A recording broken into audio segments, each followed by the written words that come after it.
Greetings, hockey fans. So the verdict on APBA Hockey is in, and it gets a resounding thumbs down.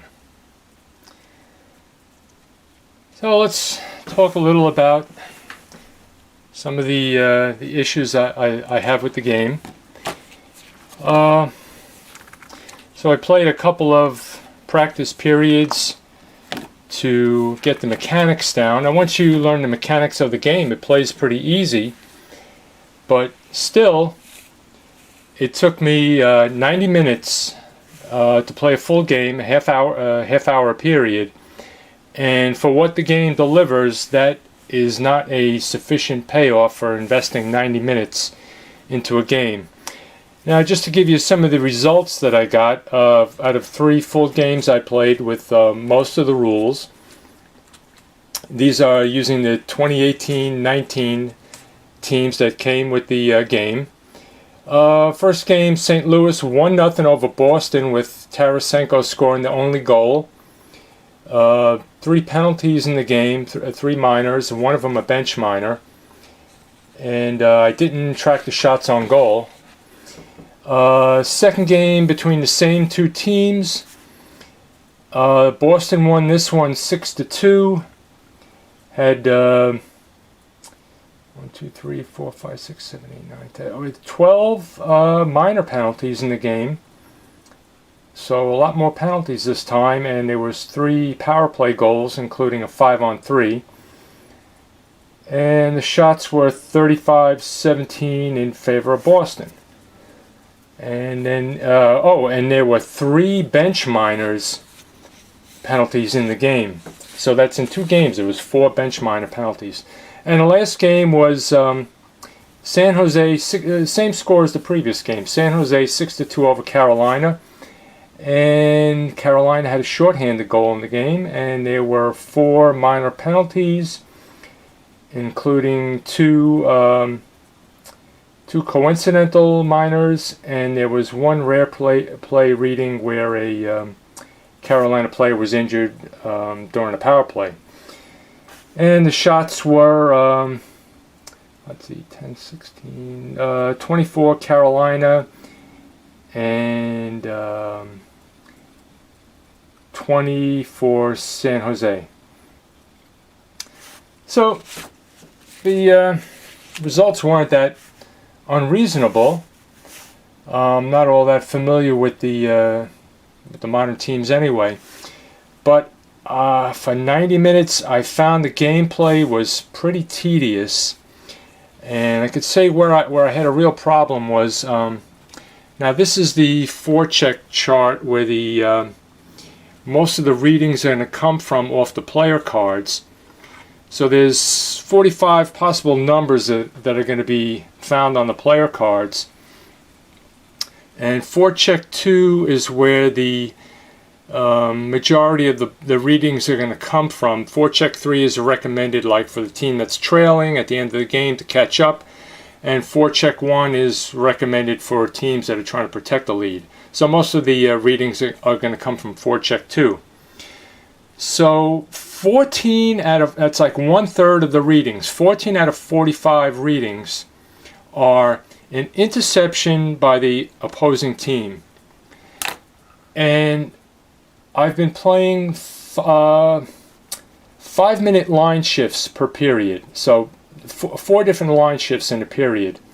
That's 40 action cards, 10 action cards to a line shift. So there were some times where 10 action cards, 7 or 8 of them, the readings would be an interception by the opposing team. So for like 3/4 of the line shift, all I'm doing is moving a pawn from one side of the rink to the other because of an interception. Now, it got to be tedious because the interceptions are not based on anything to do with a player's rating. Now, in other hockey games, if there's going to be a turnover, it's usually based on the player having a certain, good defensive rating causing a turnover. these turnovers are not based on anything. It's just you're just moving a pawn from one side to the other. And it's kind of frustrating because when you look at the player cards, again, I'm not that familiar with the modern players, but it does seem like they are well rated. I mean, here's a player. He's rated a 4 at center on defense, and he's rated a 5 at right wing. So, I mean, apparently they must have some metrics or something they go by to determine that he's a better defender at one position than another. So it seems like they did a really good job with the ratings, that they know the players well enough to be able to rate them. But I mean, the defensive ratings do come into play for some situations, but I tell you, 7 or 8 readings out of 10 per line shift where you're just moving the puck back and forth for no reason other than it's a reading off the card. And then there's quite a few block shots too that come up. It seems like there's a lot of block shots. One of the readings is an automatic block shot, and then 2 of them, you're taking the 2 block ratings of 2 defensemen and you're adding either 1 or 2 to the number, and your single dice roll has to beat it in order to get a shot on goal. And, you know, granted, these are 2 good teams if they were playoff teams, and I'm sure if I had a bad team, the block ratings would probably be a bit lower. But most of the time, when you add up all the ratings, it's either a 5 or a 6. So a 6, with a single dice reading, you're not going to beat it, so there's a block shot. And if it's a 5, you have to roll a 6 in order to beat it and get a shot on goal go through. Otherwise, it's a block shot. So again, with so many block shots, you're just moving the puck back and forth, just like you're doing with the interceptions. Now, other problems I have with this play chart, again, oh yeah, and in the 3 games there were no fights came up, which I guess fights are way down for the modern game. So I didn't have that experience with looking up the fight charts or anything. But as I said, in 3 games there was 4 bench minor penalties, and there are a lot of opportunities to get a bench minor penalty. Now, they don't come up that often in hockey, and in the other games that I play, they're not that common. But here's 5 different chances to get a bench minor penalty off this chart. Now, granted, you know, these numbers are not that common on the player cards, and you also have to roll. Here you have to roll 2 to 10. You have to roll 2 to 4. No, I'm sorry, that's for neutral zone faceoff. For the bench minor, you have to roll for both teams to get it within their bench minor range, which is not that big, but still, I had to come up 4 times. 4 times it came up as a penalty, so wasn't too happy with that. Now, go to the goalie save chart. Now, there's not a lot of rebound ratings in which you're going to see who picks up a rebound.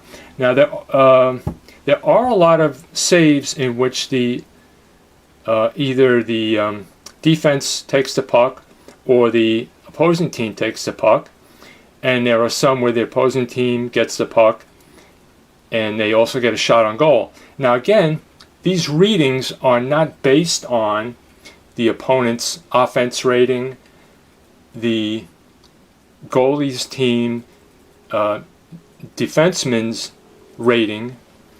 It's just like a random thing where you either get the puck or the opponent gets the puck, and sometimes they get a shot.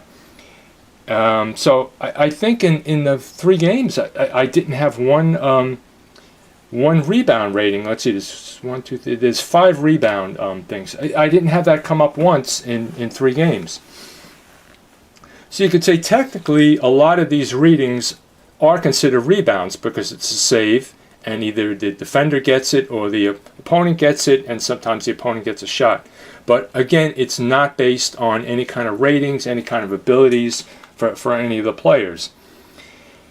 And when the player has a shot, there's two types of shots. If you roll the two dice and it's within his scoring range, you're going to look on the potential goal chart, in which it's most of the readings are a goal. Or if it's outside of his shot range, they're all going to be a save in one way or another. So that's that chart. Now, there's a special teams chart, which, again, there was a problem on here that someone on the Delphi forum pointed out to me. Now, I was reading the instructions. Now, they have a chart for reading off the player cards if they're shorthanded and if they're down 2 men. Now, the description of what you read for readings 10 through 15, okay, in the instructions it describes readings 10 through 15 as being something different from what it is on the chart, and someone on the Delphi forum said that that's an error on the chart. So how long has this booklet, has this chart been out that they either don't correct this or they don't correct the instruction book? Now the reading in the instruction book makes more sense than this, because you're down 2 men and you're checking for an assist for a shot on goal. That doesn't sound right. So the instruction book reading is more correct. So right here, here's another example of something wrong on the chart that they did not correct. Now also, on a power play, you don't see too many fights break out. Now, especially for the team that only has 3 skaters, they're down 2 men, and there's still fight results for all of, well, no, actually for the power for the power play team that has the 5-on-3 advantage, there's no fight reading. But for all of the other, this is 1-man advantage, and this is the shorthanded team, down by 1, down by 2 skaters, and there's a chance for a fight to break out. And how often do you see fights break out in a 5-on-3 situation? And the thing about all of these charts, the even strength chart, which is the first one I showed you, called the forecheck chart, the special teams chart, there's really not a lot of difference in the readings across the whole spectrum of 45 different results. There's not really that much difference in the charts. And another one, which I didn't start using this until the second game. Now, like when there's a defensive zone face-off, I like when a hockey game has some different aspect that allows for the possibility of a shot if the offense wins it, they get like a quick shot right off the face-off. Now, other games have like a special rule, special adjustment or something for that. So I was kind of happy when I saw that this game had an option for that type of situation, because the first game I played, I was just reading off the face-off chart in the defensive zone. It's like, okay, so the offense has the puck. Now I'm just reading it as if it was a neutral zone action. Now, after looking over this chart, it's almost exactly the same as the regular forecheck chart. There's really not a whole lot of difference. And again, it's a quick situation right off a defensive zone face-off. And again, we've got readings for a possible bench minor. We've got readings for fights. They could have made this chart a lot more individualistic and specific and different from the main forecheck chart. It's almost exactly the same chart. And again, here we got like 15 or so ratings for an interception by the opposing team. And again, it's not based on any defensive ratings where a good defender is going to force the interception, where a poor defender is going to allow the offensive team to go ahead and get a shot. So again, this is just like a wasted chart. They've got like a lot of other specialty charts. There's this long pass chart, which I didn't even attempt using. It's really like the only way in the game that you can get a breakaway. But again, it's like an option. You have to choose to use this chart when the defensive team wins a defensive zone faceoff. You can use it twice a period, I think it is, or twice a game. I don't remember. But there's a chance for a breakaway on here, and there's also a chance for a breakaway on the rare play chart. But again, this is an option that you have to choose. It's not based on any readings. And the reason why I'm not using this, and I'm not going to use some of the more advanced charts, is because they use the readings on the bottom of the player cards, which I said are very tiny and hard to read. And also, these ratings right in the middle here are hard to read. So after 3 games, I can tell you there's no way even though they've got a lot of seasons, and I would really like trying to do a replay, with one of my favorite seasons, but I will be blind by the end of an 80-game replay, because I'm just getting eye strain just from trying to read these ratings and these ratings. And in any kind of hockey game, I'm going to want to play it full out, advanced, super advanced, all the options. And some of the more advanced options they have in the game require reading these ratings on the bottom, which I'm not going to do that. So that's that. And let's see what else. They got an assist chart. Again, all right. So here's like a matchup charts for like I guess like a loose puck rating along the boards. Like a matchup between 2 players to see who gets the puck. But again, it's relying on those tiny ratings on the bottom of the card, which I am not gonna deal with. And more matchup charts, block shot chart, and the rare play chart. Like I said, only came up once. There's a lot of injuries on here, and I don't know how necessary a lot of these are even considered rare play readings. I mean, right here, some of the readings are merely a shot on goal, and it looks like shot on goal and a save. So there's not even the opportunity for a goal here. So how rare is it to get a shot on goal and a save? That's some of the readings under a rare play chart. So that's a complete waste. There are so many injury results on this chart.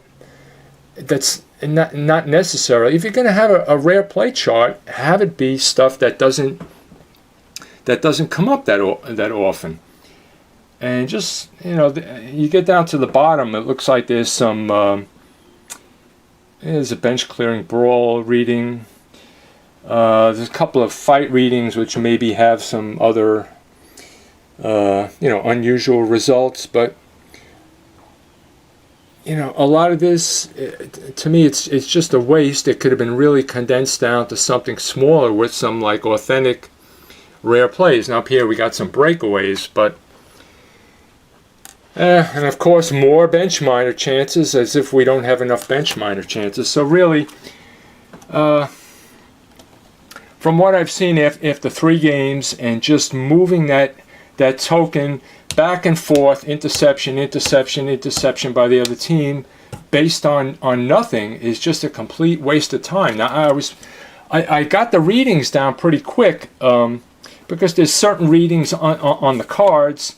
Like if you roll doubles, 11, 22, 33, 44, 55, 66, they're all going to be like readings of 1, 2, or 3, which right away are a shot on goal. So you don't actually have to be looking at the charts after a while. I was able to pick that up pretty quickly. But then when I started getting readings, like in the 20s, like 20 through 29, or whatever the first number was, 15 through 29, right away that those are going to be interception reading. So again, it's just a matter of looking at the chart to see who gets the puck. So it's just like a complete waste of time to be moving the token back and forth, and as quickly as I'm able to do that, the periods are still taking me 30 minutes. And if I wanted to get into more advanced parts of the game, like I said, it's just going to add more time and extra dice rolls and looking at numbers on the player cards, which are, unnecessarily small.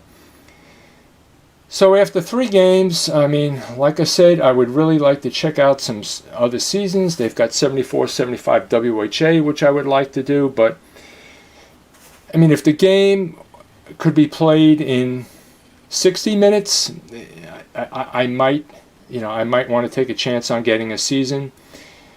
But from what I've seen, this game just is not cutting it. It's not making the cut for me, so I'm just going to give it one more look over to see if there's anything else that I could have commented on. Like I said, I didn't have any fights come up, so couldn't really comment on that. Yeah, that's about it, folks. So it looks like I'm not going to be playing any more APBA hockey in the near future.